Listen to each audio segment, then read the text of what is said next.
Today's episode is the Baker and the Sommelier. I'm here with Kanika, aka the Indian Somm. Kanika, it's so great to have you today and meet you. Thank I've you. heard a lot about you. Thank you so much. I drank as much wine in the past year as some small countries, Wonderful. but I'm not sure I pronounced sommelier correctly. Is that how you pronounce it? You know what? Nobody knows. Nobody knows. Nobody knows. That's why I shorten it in my actual handle, the Indian Somm. Like I don't know how to pronounce the rest of it either.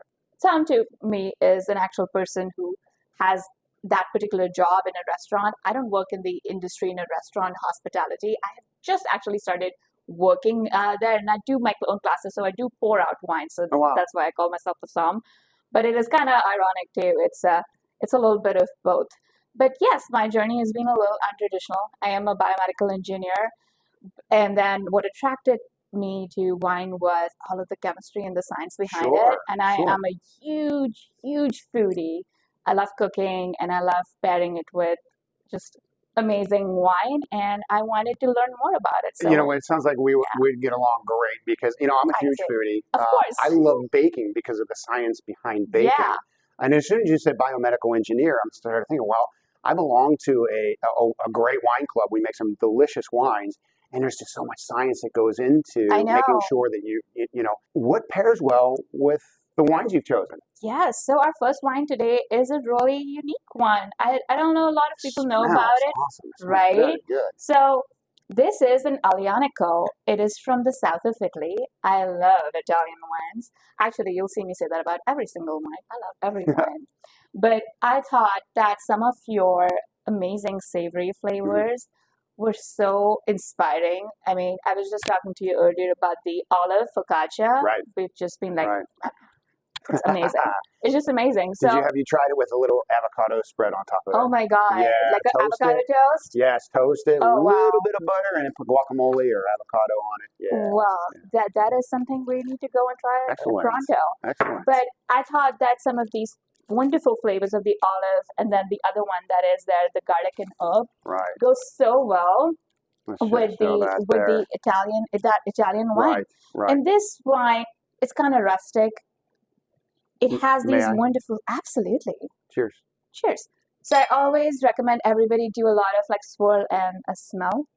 You've gone directly to the third step, but it's okay. No, Sipping is good I too. was swirling. The camera will prove I was swirling. I was smelling.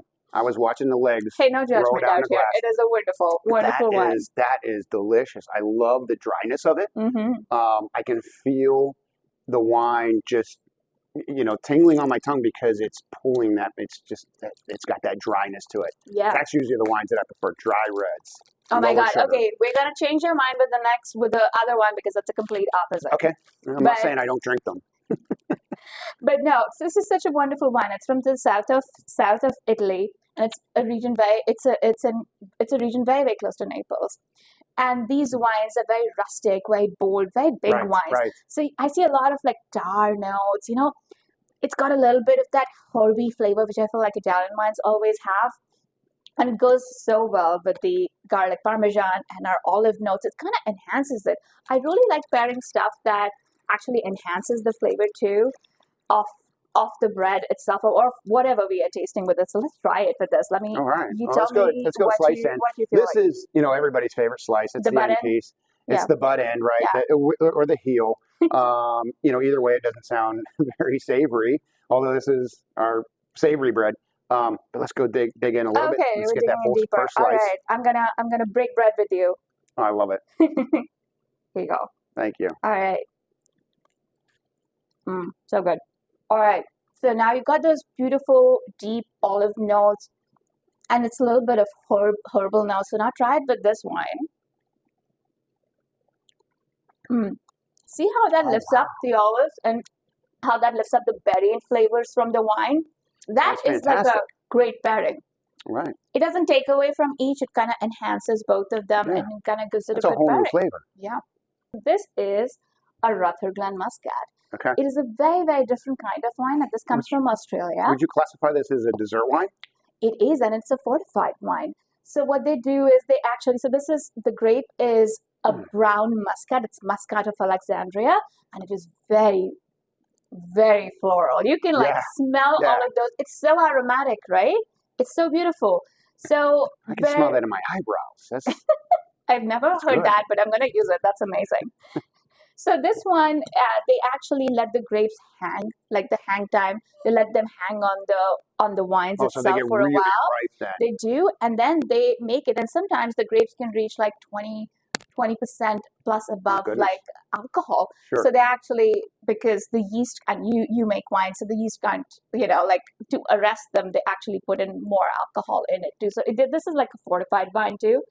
And this particular one is, I believe, like 18% alcohol. There you go. And it Nothing can wrong reach with like that. it can reach more than that too very easily. This one is a slightly younger one of the Rathagun Muscat. They have many different varieties. Some of them can get like, so some of them can be like there for 20, 30 years, and they can get really deep, dark, and almost syrupy too. This one is a slightly milder one and a more aromatic, and I feel like this pairs so well with both the classic cinnamon swirl and also the pumpkin bread. I felt like, this time of year, the pumpkin is I our know. #1 seller, and so I know. what better way to And I enjoy wanted people to like enjoy this with us because you will see it is such a perfect pairing. Okay, we're gonna break bread again. Perfect. So the pumpkin cinnamon swirl bread, it's a 400-pound dough. We use over 100 pounds of Libby's pumpkin puree. That's why it gets so rich and dark and deep orange. Oh my god, it Beautiful. smells like fall. Okay. I'm gonna follow Now we your slow lead. this and we just drink a little sip. You see that? So, oh my goodness. and Wow. we'll try it with the cinnamon one too. So this really enhances both of them and kind of like whooshes up. It's like a kind of a crescendo. I feel like I always feel like in my mind it looks like that because I love pairing a sweet food item, sweet dishes with something sweeter too. Right. You can do a contrasting pairing as well, but I feel like this works so well because it doesn't detract from either of them. No, not Their at all. sweetness is both enhanced, and also you get all of the nuances of the pumpkin and all of the nuances of this very, very elegantly made wine. Kanika, it's been wonderful spending some time with you today learning about wines. They can find you at the Indian Somm, 2ms.com. Yep. Can't wait to check it out. Maybe I'll see you at a party. Or you can find Jenny Lee Swirl Bread at jennyleeswirlbread.com. QVC.com, at most of your favorite retailers in the bakery department. Thanks for checking us out today. Cheers.